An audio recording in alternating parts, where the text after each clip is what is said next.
And good morning, everybody. We are live. Congratulations. You made it through the week. Another week of fantastic food safety, sparkling clean plants, wonderful products. And if nobody else says it, Neil and Kara are going to tell you today. Good job. You did a good job. We really appreciate all that you do. If you're new to this, pull up a chair. My name is Bryan Armentrout with the Food Leadership Group, and we are going to have a chat for about an hour around a food safety topic. And this is a highlight of my week because I get to bring in amazing experts to talk about these topics and answer your questions. So as you're filing in here, make sure and put in the comment area where you are at in the world. Oh, cool. Nice to see Ryan here nice and early.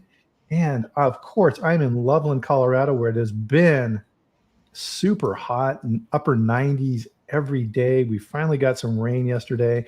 The forest fires are under control. Everything's looking good.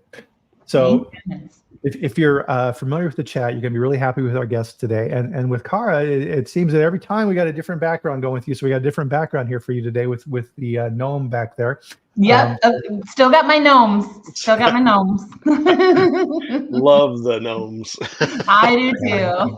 And they'll make a repeat appearance. They're just in storage for now. So how's your weather in Wisconsin, Kara? Is it nice or? Well, I'm actually in Illinois now. So I know. I crossed the border, and it's actually lovely here today. It's been so humid and hot. So, and nice. That's just not what a Wisco girl can handle. So. Yeah. Although I'm sure Neil down in Alabama, you can say a few things about heat, I would imagine. I love my heat and I love my humidity. So I'm the absolute opposite. That's why I live here. So now it's supposed to be, I think, 90 degrees today, roughly around 60 to, well, no, probably 70 to 80% humidity. So it'll be a good day for a walk in the afternoon. Yeah. Right. Yeah. If you grow up, so I grew up in Wyoming, right? Super dry. I think where we lived, it was 8 inches of precipitation a year. Wow. And that was usually just snow. And if you go places that are humid, it's so jarring. Yeah. Yep. That's where I'm at. Turn on the AC and stay inside. Exactly. Carrie, so it looks like Carrie's got some good weather there in Minnesota. Awesome. So 62 degrees, that's like winter. So yeah. And I'm fixing to come up to Minnesota soon, so I better pack a coat. Sunol's in Steamboat. Nice, beautiful town, Steamboat Springs. So Sunol's not too far away from me. That's really awesome. So we'll get the embarrassing piece out of the way here for Neil. Sorry to do this to you, but number one, congratulations on your new role. So principal scientist at Post. Very nice. Thank you. No, it's been a great change. So last time we talked, I had my consulting firm, but since then I've moved on to Post Consumer Brands and principal scientist focusing on sanitation and food safety. And so it's an exciting time. So excellent. And the second part of that embarrassment is a very well recognized award. So IAFP gave you their Sanitarian Award. Congratulations. Yeah, thank you. Let's see if I can get my sound effect working here. Let's see if you guys can hear this. What's that? Oh, I couldn't hear it. Try it again. There we go. Oh, there we go.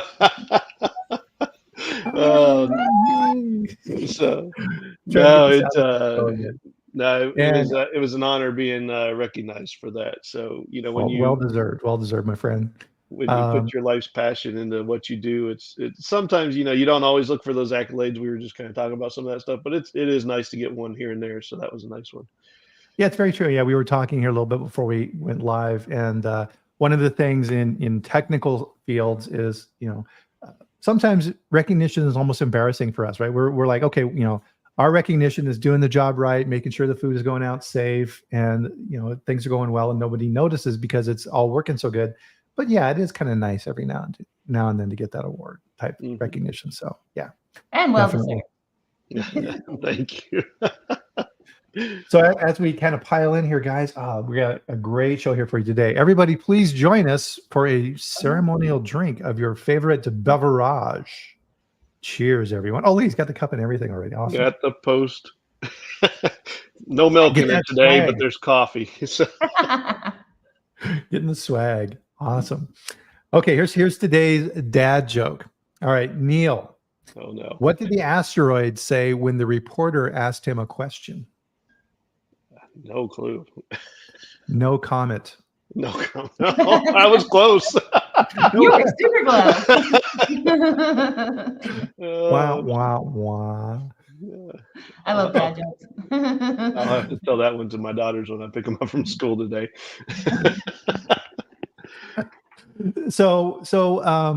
Guys, we got a ton to go here, so let's dive into our topic, everybody.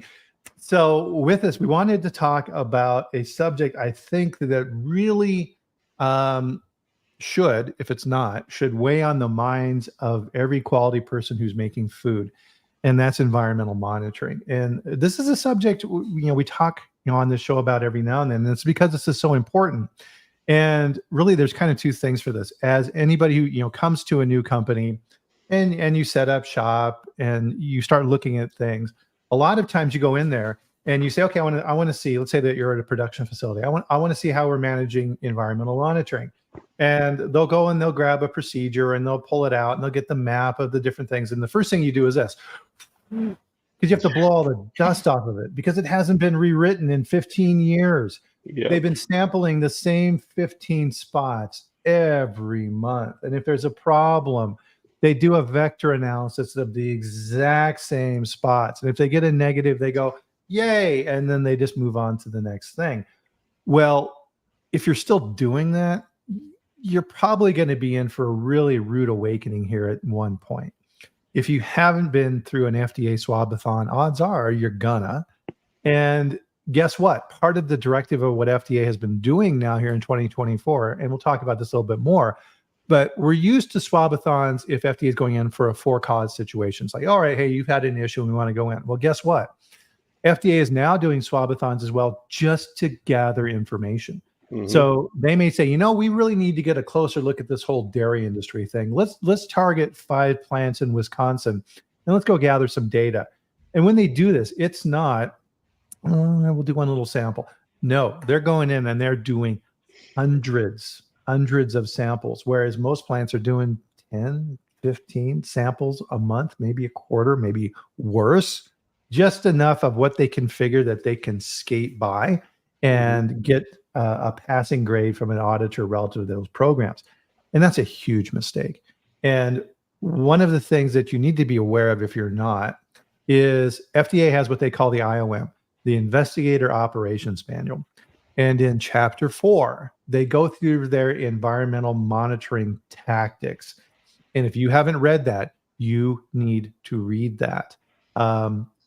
You need to, in a lot of ways, and this is where I love these panel discussions like this, you need to really think about this from the standpoint of FDA.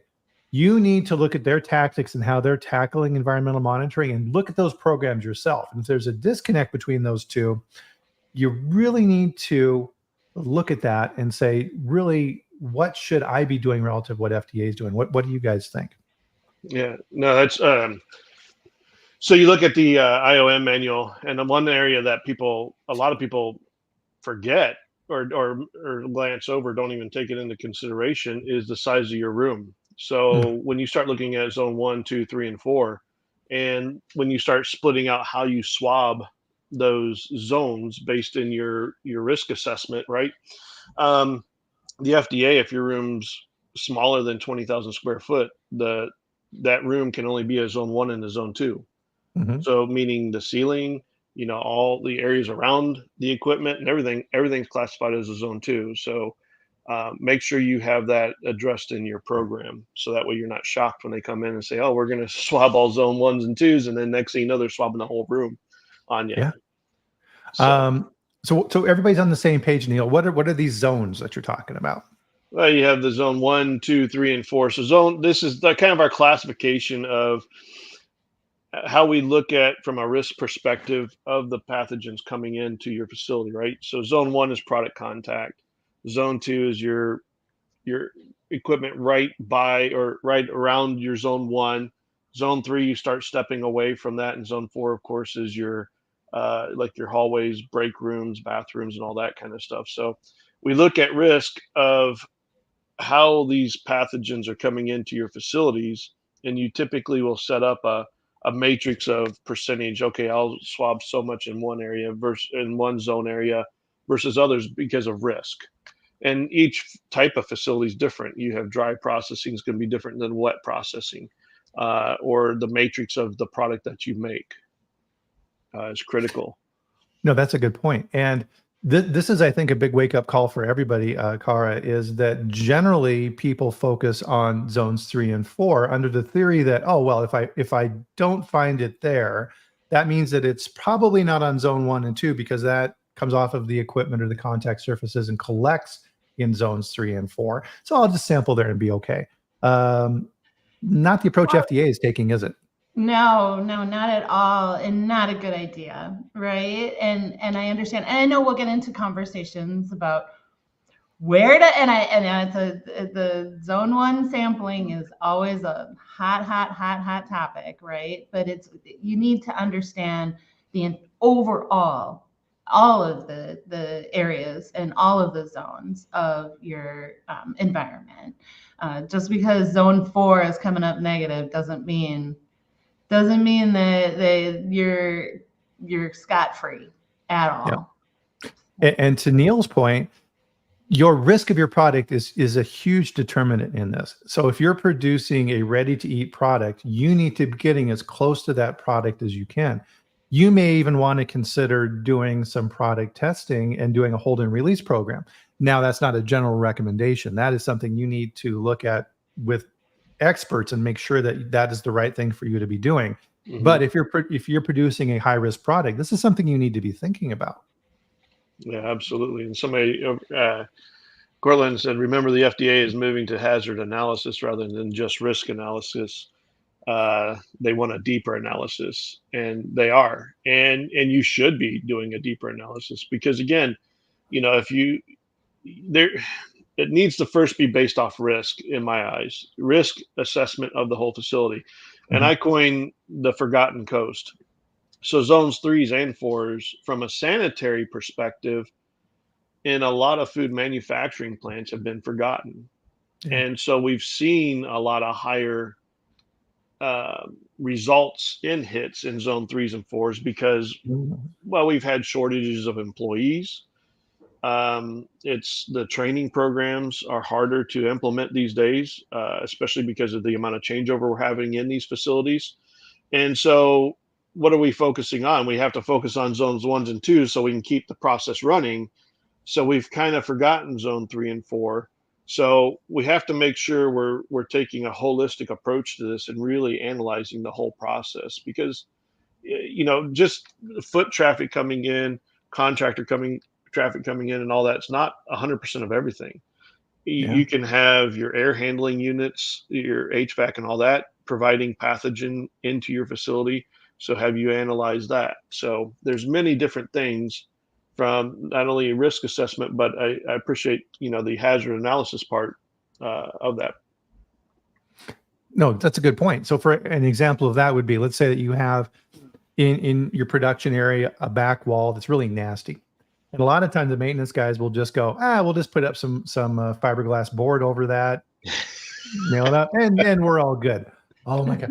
Now you've created an incubator that is growing stuff in there. And every time it gets wet, it goes down on the floor and spreads out across your plant.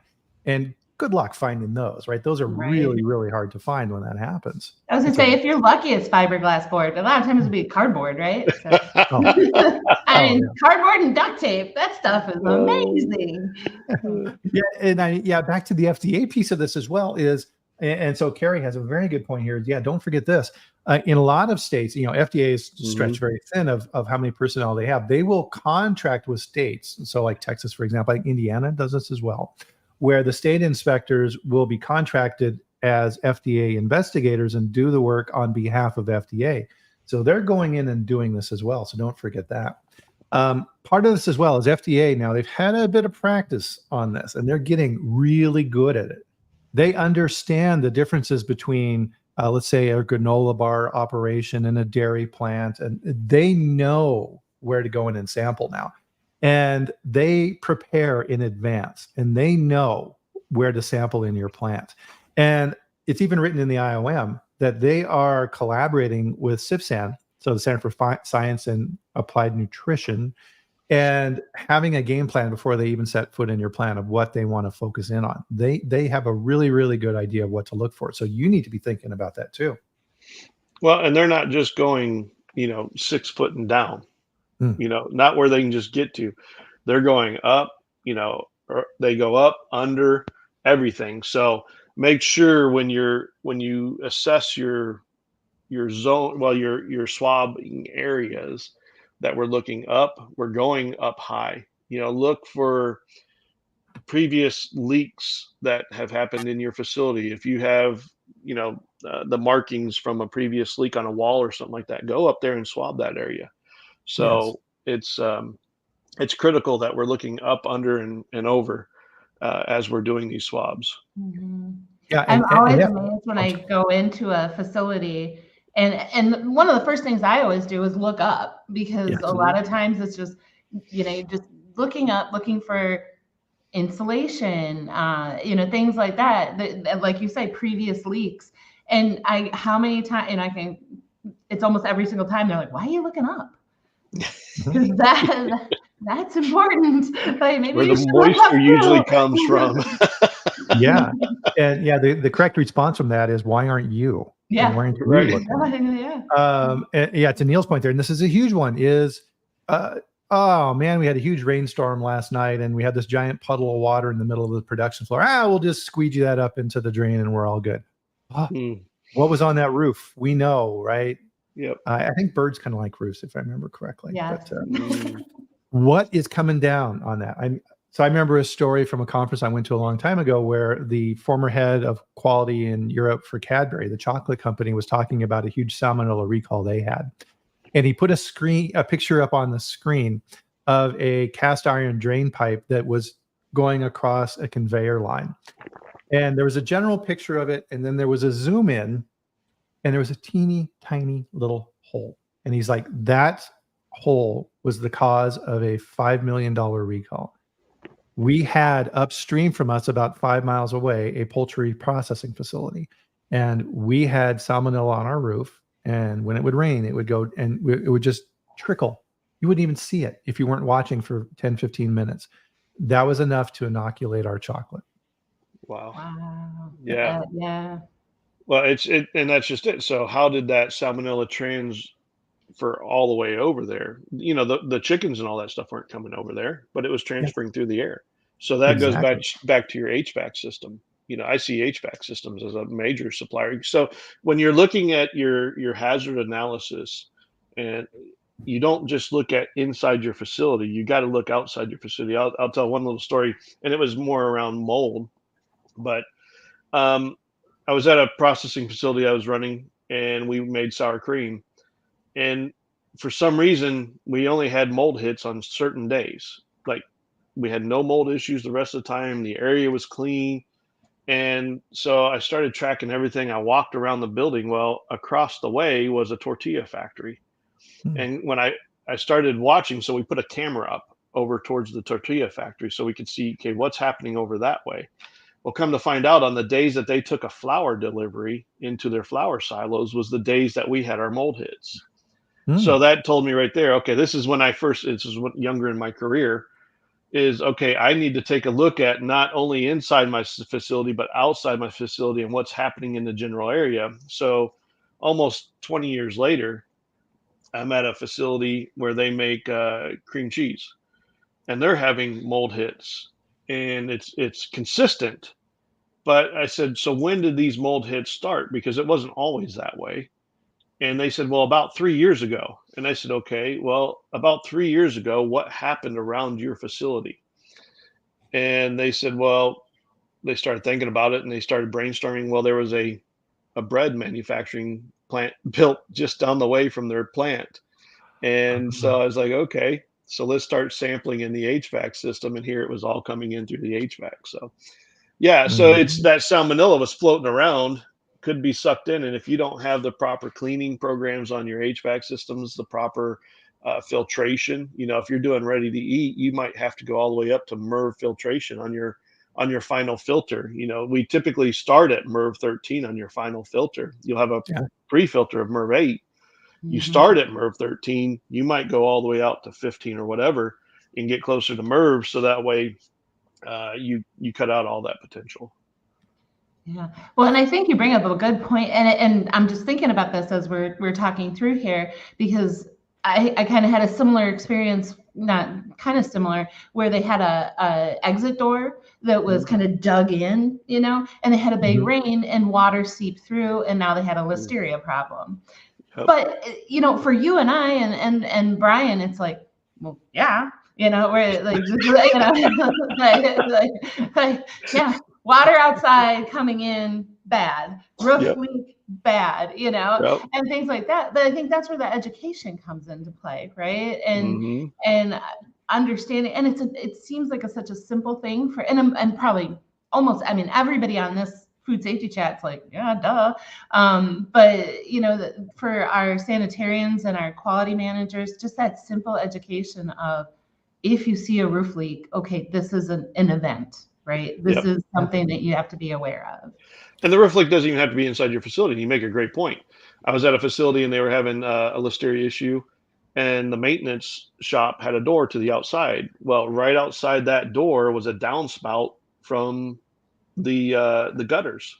And so it was targeting all that water, and they didn't have the water piped off the downspout. It let loose right there. So of course they were walking through that as they kept coming back in and out of the maintenance shop to the outside. So you just have to take that holistic review of your whole process. You have to look at all the potential hazards of the process. Yep, absolutely. We're getting some really good ideas here for other things to look at too. So, maintenance carts. Yes, absolutely.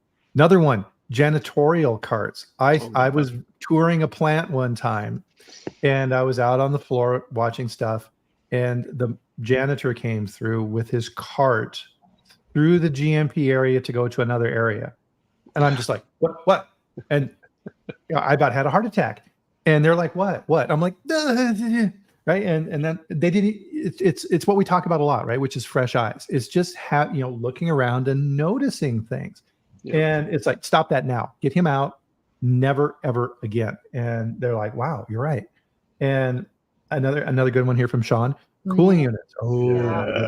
Yeah. You want to make sure they're on a good, solid PM program and MSS program, so that way you're getting the pan underneath, getting it cleaned out, make sure that it's drained well, make sure the drains aren't leaking from those cooling pans. Going back to what you had mentioned, Brian, with the drains coming off of the cast iron drains coming off of the roof, I've seen a lot of those cooling pan lines that are leaking, and then they're transferring that same stuff around the facility.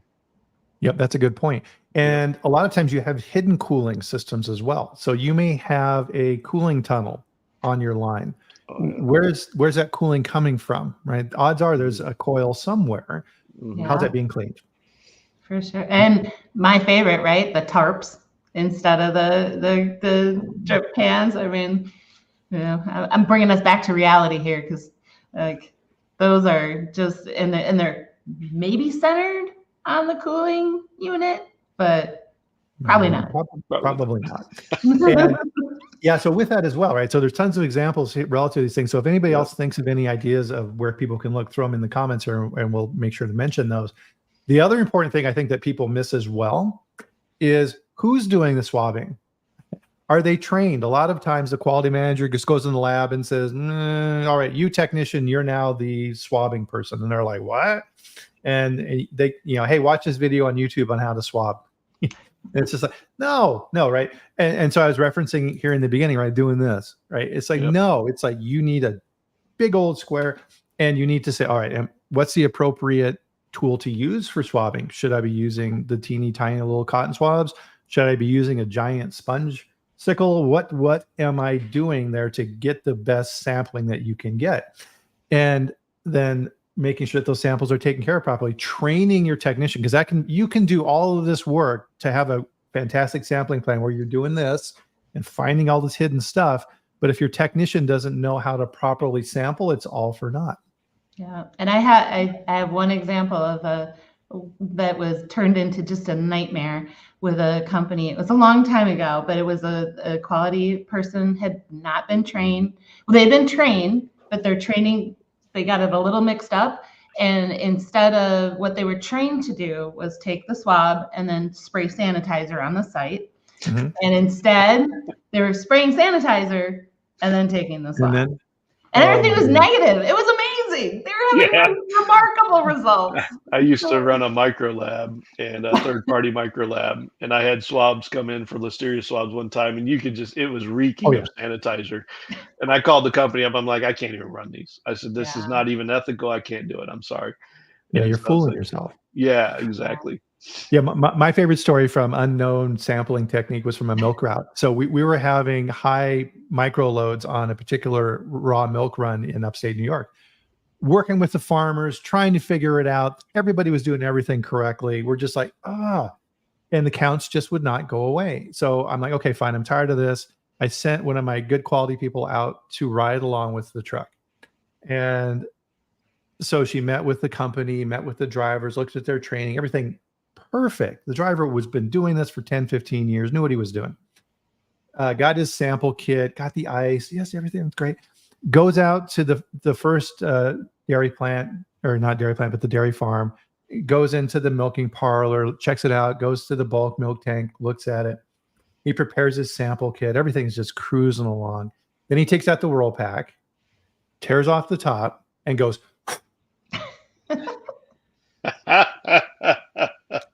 and Gina went, and he's like, what? That was it. That was it. 6 months of hard work. Oh my gosh. For opening the world back. Oh, you gotta love it. I mean, but you know, it's amazing what we run into throughout our careers. But so there was a question here: will FDA take operational or pre-operational swabs when they go to the facilities? You're not going to like the answer to this. In the investigations operations manual, 2 key points you need to write these down. Number 1, if FDA is planning on doing a swabathon or swabbing in your facility, they're not going to tell you. They will scope out the plant. They will figure out a plan of action, look for new things that they may not be aware of from the last report. And then they will bring in the crew the next morning to do the swabbing. Second part, they do not swab your nice, clean, pretty, sanitized, sparkly, start up the production run. No. Their instructions say wait at least 4 hours into a production run before you sample. So I want to hit on that, Brian, because that's something that's huge. So if you look at a wet clean facility that's being cleaned every 24 hours, like a dairy plant would be, or a typical fluid dairy plant would be every 24 hours. You know, yes, going into the run at 4 hours and then taking your swabs is a good check of how is everything, did it work from the clean perspective, but then are you maintaining into the production? Is your mitigation plans, your transition zones and all that stuff, everything that you've done working? But let's say you're doing a dry facility, a dry clean facility. You might only clean that plant every once a week, every 2 weeks, even as far out as once a month on a dry cleaning facility.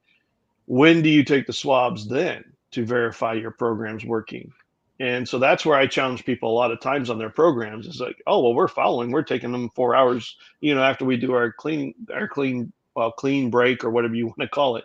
I call it sanitation breaks, especially in the dry world. But do you take it 4 hours in, or do you wait till maybe halfway through the production or 1/3 into that production cycle? So that might be a week later from your sanitation break. And so you can't just follow the 4-hour rule. And I want to toss that out there for you guys to comment on, because that's kind of my take on that. No, that's correct. That's a great thought, right? Like, I mean, we've been pounded into our head 4 hours, 4 hours, 4 hours, but is that the right amount of time when you're only cleaning once a month? Right. You know, 4 hours that's not going to tell you anything. That's going to tell you you're cleaning for 4 hours. Right. And so Yeah, people 30 are days to assessing go. their run lengths off of some of these results too. And so I'm sitting there going, well, 4 hours isn't, like you said, Car, is not going to tell you a thing at all. You need to be sampling throughout that whole run. And so, and you start out, maybe it's a week later, or basically 1/3 into whatever that production cycle is kind of the rule of thumb I've been using.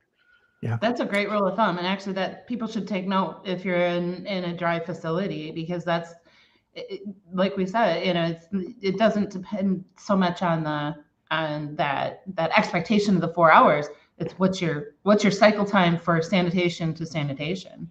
Right. And is your mitigation plans working? Is your hygienic zone working? You're going to still have some cleaning activities. You don't just stop cleaning and don't clean ever again for that whole month. Right. But you're still going to have some cleaning activities, especially in your zone 2s and 3s and 4s and all that stuff. You're just not cleaning zone 1 during that process, that time.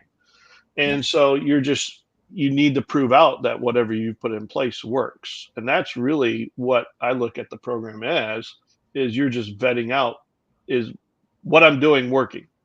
Right. Is the sanitation program working, the MSS? You also have a master cleaning schedule. And so is your hygienic zoning program working? That's what it's telling me. Yep. Absolutely. And I think you nailed it. What is our program supposed to do? Are your programs working? It's a verification of your sanitation program, and what's working for you. So. Yeah. Yep. That's the whole point of this, is the verification side of it. I have this plan. Is my plan working?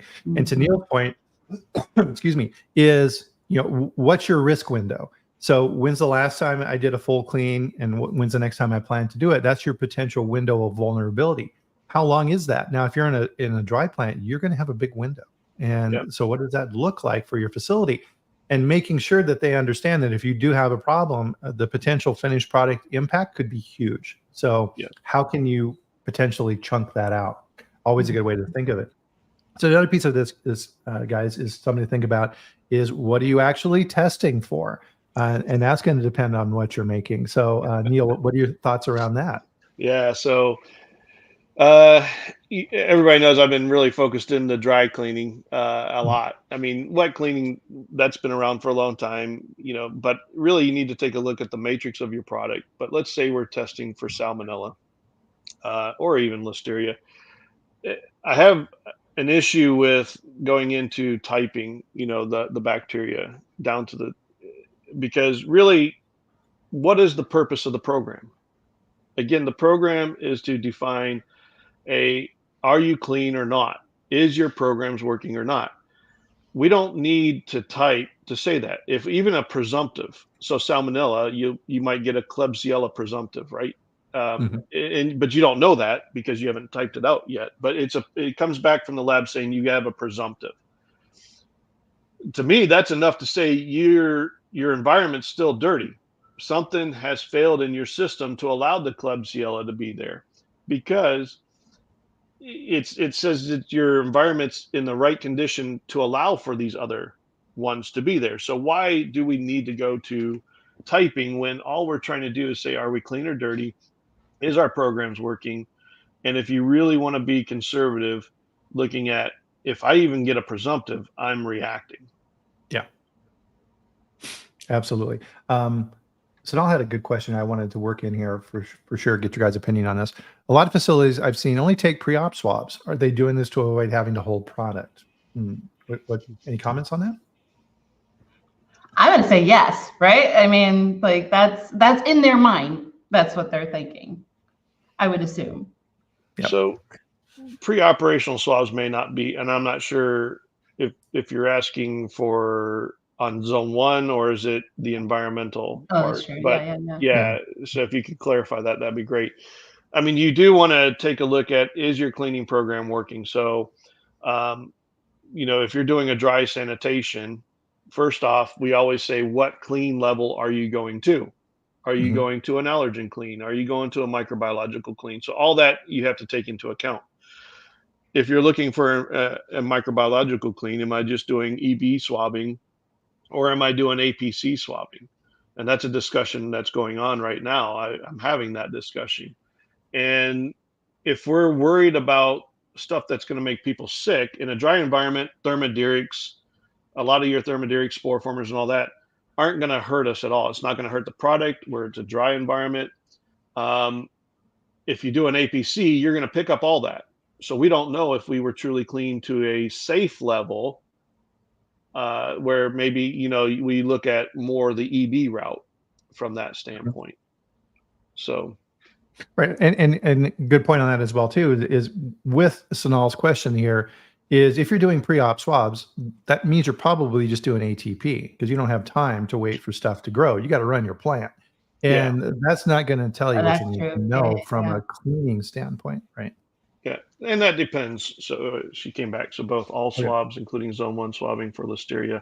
Ooh, yeah. So you, yeah.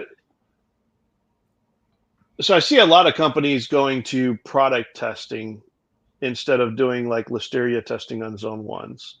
Yeah. And as long as you, from a statistical standpoint, can get enough samples of your product throughout the run to correlate that back, I would actually have a correlation study done on that. But yes, if you do take a listeria swab, yeah, you're going to have to hold product. There's no doubt about it.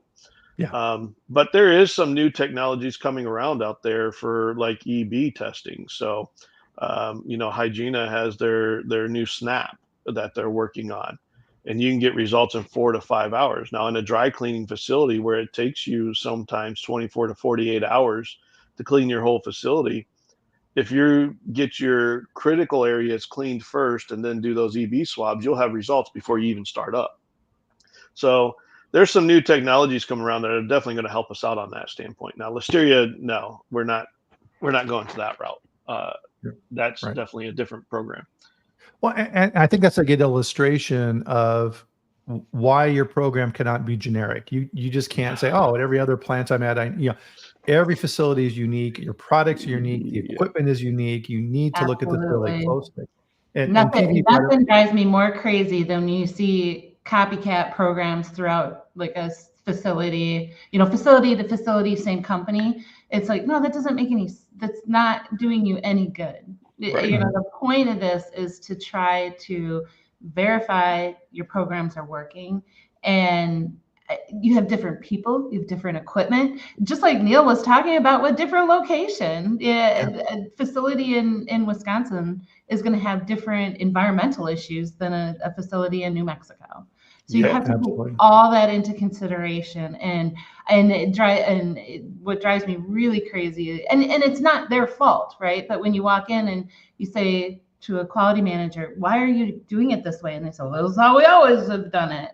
It's like that's not it's well, and your complexity changes throughout the year too. Right. So you have to take a look at your environment. So there were some people making some comments. Well, we've got a storm coming up the coast right now. What's that going to do potentially to my environmentals? You've got extra water outside. You could have sewer, the city sewer systems backing up and all that stuff. So you have to take into account that. So out west, you have a bunch of fires going on right now. Well, the winds are so much stronger right now because of those fires. So what's that stirring up? Mm-hmm. So you have to start you can't just have a cookie cutter program, and even your program sensitivity may have to change throughout the year because of external influence on what's happening at your facility. Right. And that's a perfect segue, I think, into our next portion of this is, okay, you put together a robust sampling program.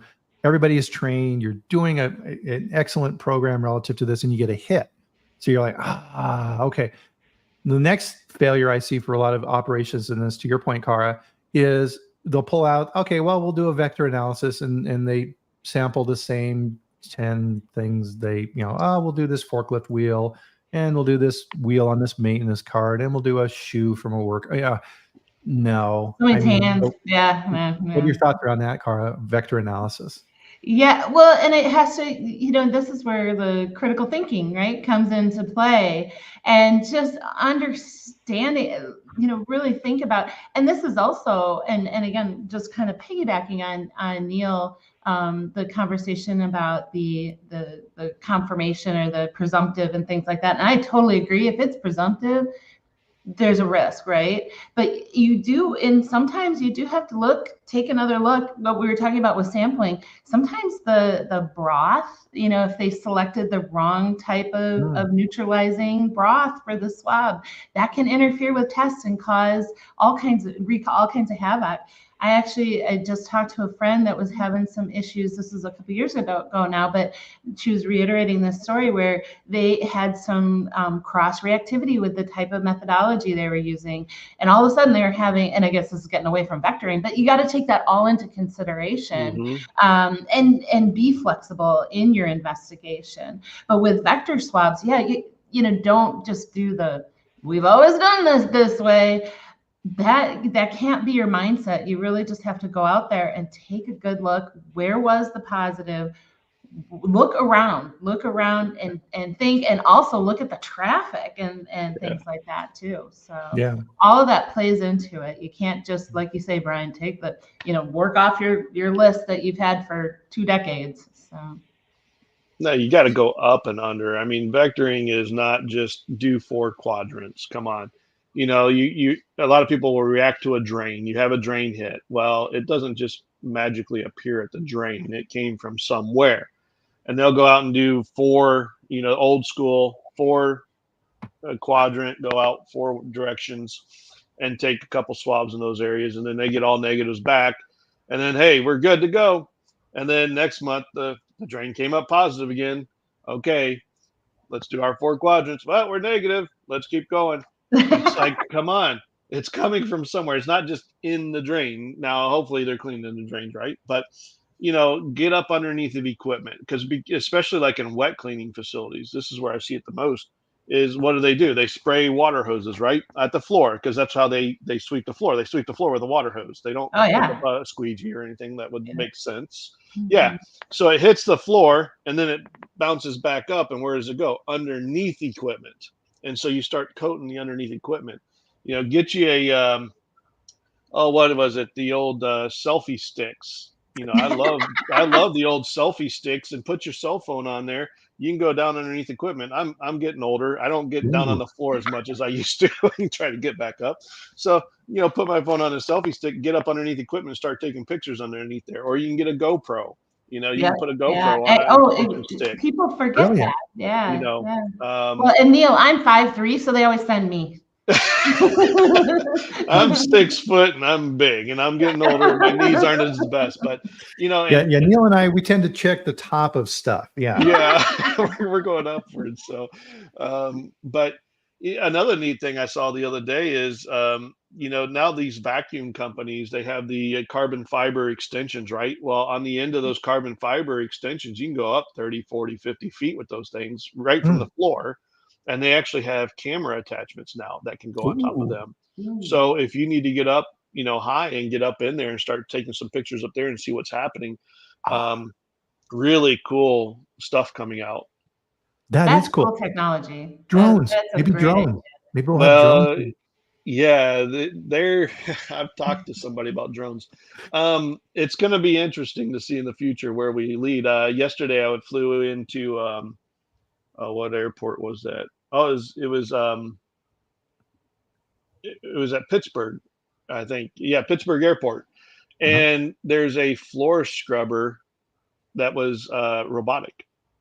It was a robot floor scrubber that scrubbed floors. So yeah, what's coming out right now is amazing from a technological standpoint.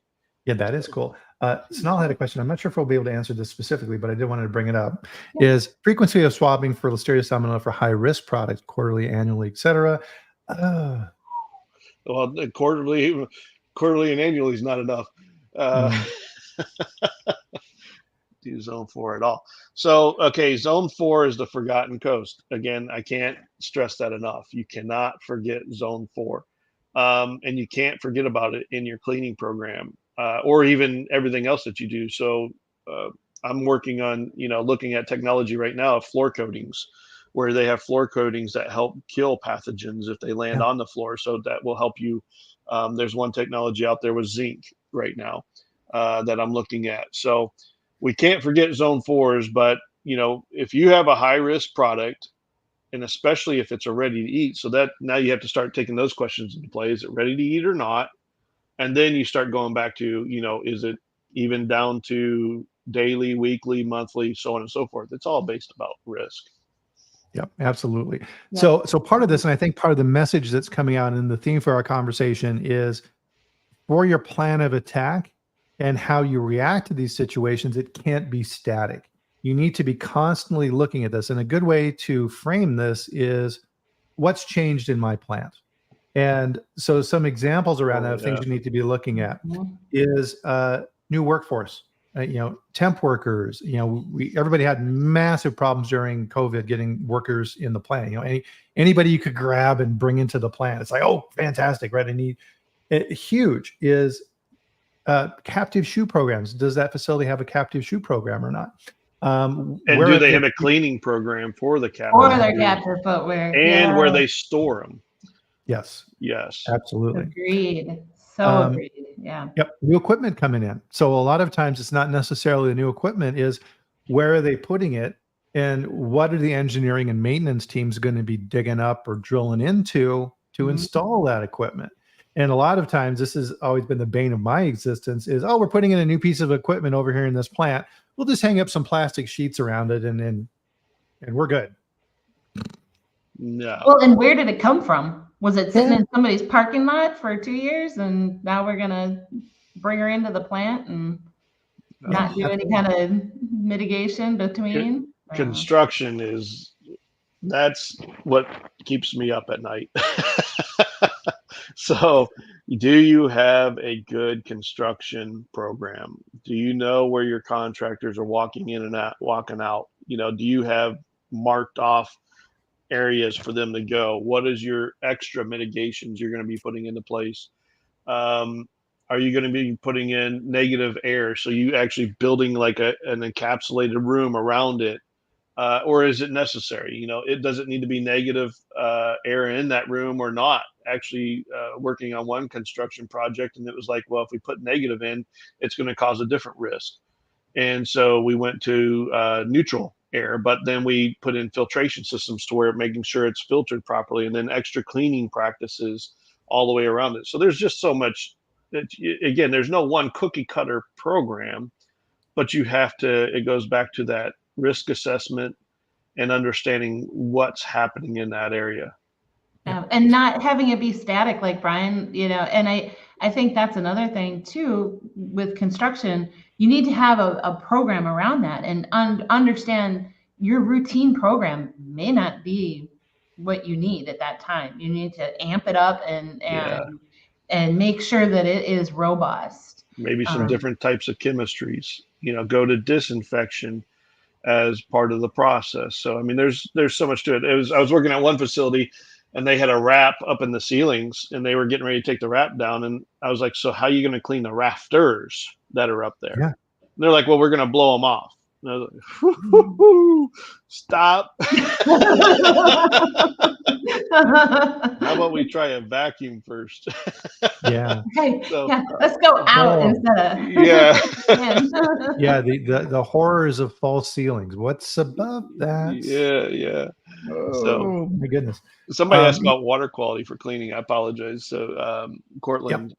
So that's a big one for me. So in cleaning and sanitation, the first thing you have to look at, and I assume it's a wet cleaning process, water is 95 to 99% of your washing solution, right?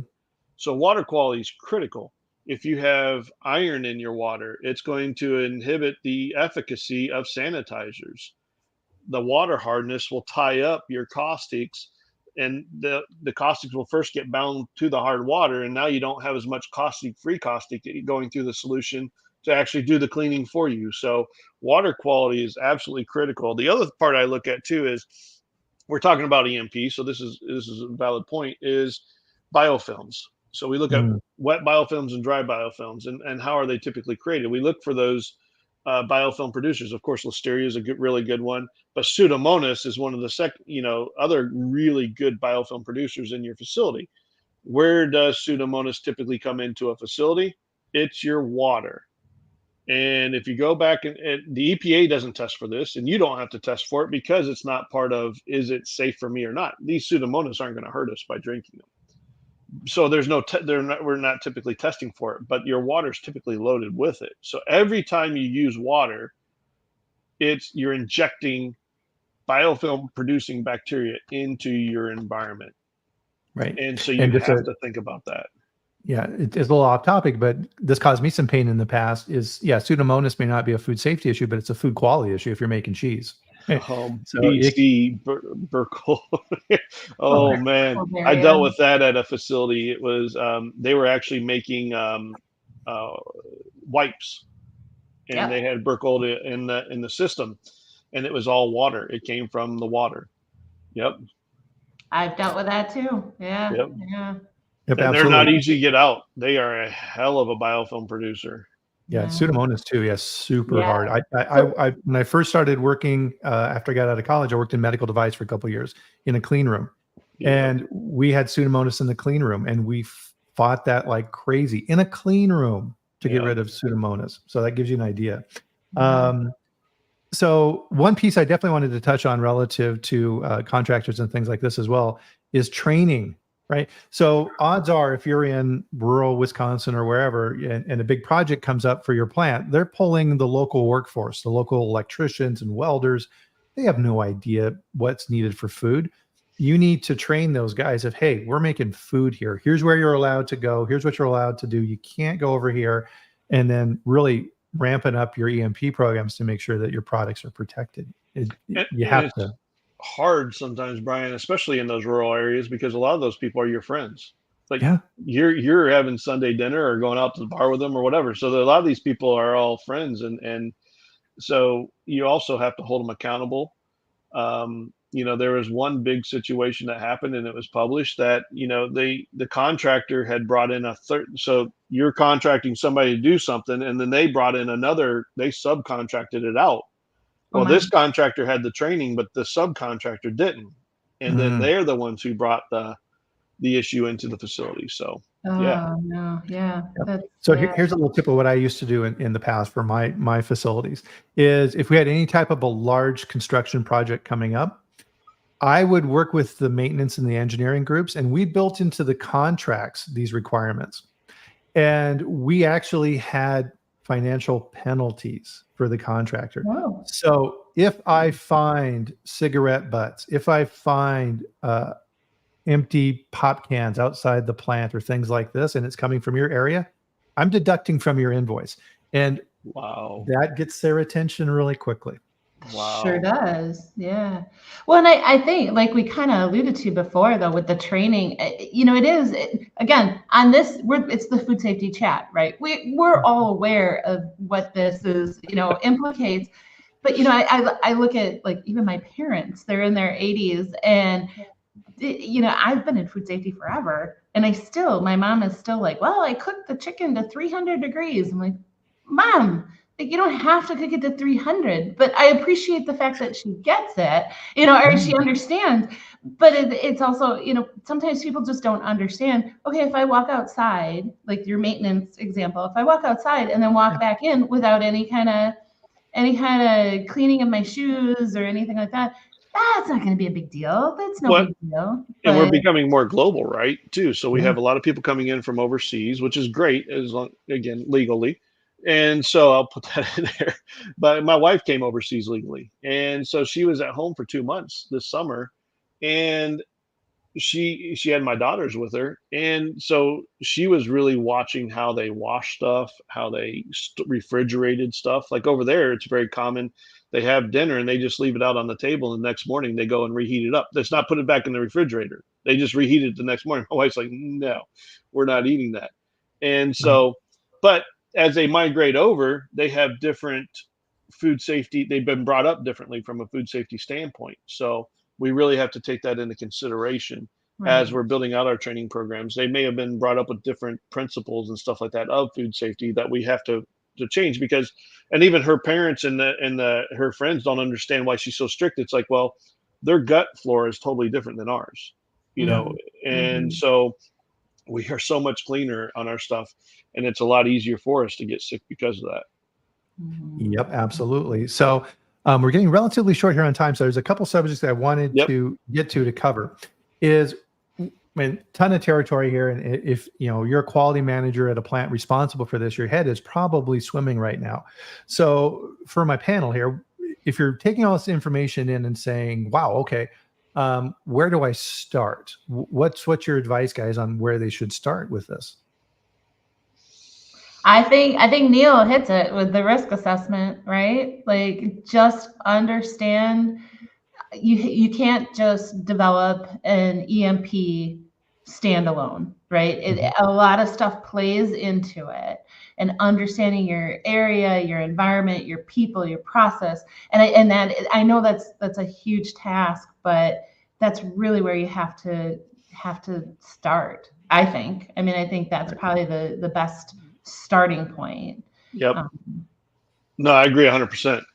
Risk assessment's a critical part of it. And don't be arrogant in your risk assessment. That's not going to happen to us. It's never happened to us before. Just because it's never happened to you before, don't take it into consideration. You have to include everything and make it multi-tiered approach. Have people from the processing floor, have sanitation employees involved, have everybody, not just management, but you need to take it all the way down. Have some maintenance techs come in and be part of the risk assessment, because they're the ones that are doing it, not us in management. So that's absolutely critical in the process. So, and then I would say number 2, phone a friend if you get stuck. I mean, that's exactly what this is about. Is like food safety is not a competitive advantage. You need to reach out. People have dealt with developing these programs. I'm sure Neil has put together hundreds, just like I have, and you too, Bryan. We've all been there. Reach out, phone a friend if you're really stuck. And we learn every day too. It's just because we've done a lot of them doesn't mean we're still not learning. I mean, I'm learning every day. You're talking to an engineer and, "Hey, Neil, we want to do this," and I'm like, "Whew, okay, let me take a step back." And I have phoned some friends on that. "Hey, I know you've kind of gone through this. What did you take into consideration?" So, absolutely, don't be afraid to reach out. I mean, we all support each other. Yep, I agree. Absolutely. And so part of this is a good rule of thumb on this is, and this is a very generic statement, but if you have a robust environmental sampling program that you put in place and you're not getting hits, you probably don't have a good program, right? Because it's there. It's there somewhere, right? So you should be aggressively looking. And the follow-up piece for that is FDA does not expect perfection. What they do expect is that when you find things, you eradicate that source and you move on. So to Neil's point earlier, I had a hit, I did my vector, I'm good. Oops, I had a hit, I did my vector, I'm good. No, right? There have been some very high profile cases where FDA has said, all right, your environmental program is ineffective. You are not protecting public health. We require you to recall. And they're doing this without any direct product contact results. They're just saying your program sucks and you are putting people at risk. Recall. Absolutely. No. And I can't get off enough of this, the typing part of it. We're waiting for typing and it's not the same or this or that. Your environment's dirty, get it clean. Something has failed. And don't wait for that to be your determination, because the FDA don't care. Yeah. No, I agree with. I mean, there are useful points to do typing, and there are instances, but in general, if you have a presumptive positive, something in your environment is off, and you need to figure it out, right? You need to figure it out. A good way to think about this is the phrasing I use around this is you have to be able to tell your story. So imagine that you're sitting down with FDA, they're in your plant, and they say, walk us through your environmental monitoring program, why you did things, and importantly, why you didn't do other things, and what you do if you have an issue. So plan, do, check, act. If you can walk through that and explain it, and it makes sense to an outside third party, such as Neil or Kara or myself, and we say, okay, yeah, that's a pretty good program. That makes sense. You're probably in a pretty good spot at that point in time, right? But things or change. try to explain it to 12 people from the street who have no clue, and that's who you're going to be talking to when you're in court. And so, think about I that. love that I think about that all example. the time because I've been an expert witness before, and I've had to explain my point to a panel, and they have no clue what we, the information like we know. They have none of that knowledge. So if you can explain it to them and think about that. Absolutely. So with that, unfortunately, we're out of time. It absolutely flew. Absolutely It's so flew fast. today. It always does. Oh, it goes so It fast. does, isn't it? That's one comment I always get back from the guests here on the show is, oh my God, that went so fast. And it's just because it's an absolute fire hose of information here today. And so for Neil and Kara, thank you very much. Amazing. And of course, for the fantastic back and forth in the chat, everybody here on who participates with us in the chat, you're the reason we do this. And to Kara's point earlier, this is to share information because food safety is not a point of competition. We're all in this together. So thanks again, guys. Fantastic chat. Really appreciate it. So with that, we'll bring this chat to a close, guys. And we will, of course, be back here next week at the same time, 8 a.m. Mountain, 10 a.m. Eastern, where we live stream on LinkedIn, YouTube, and maybe X. I'm trying to decide whether I want to do that or not, but definitely the first two. So with that, everybody, have a great weekend. Enjoy yourself. You did a great job this week. Kick back, have a little bit of fun, and we'll see you back here next week. So thanks, everybody. Have a good time. Bye. Bye. Thank you. Thank you.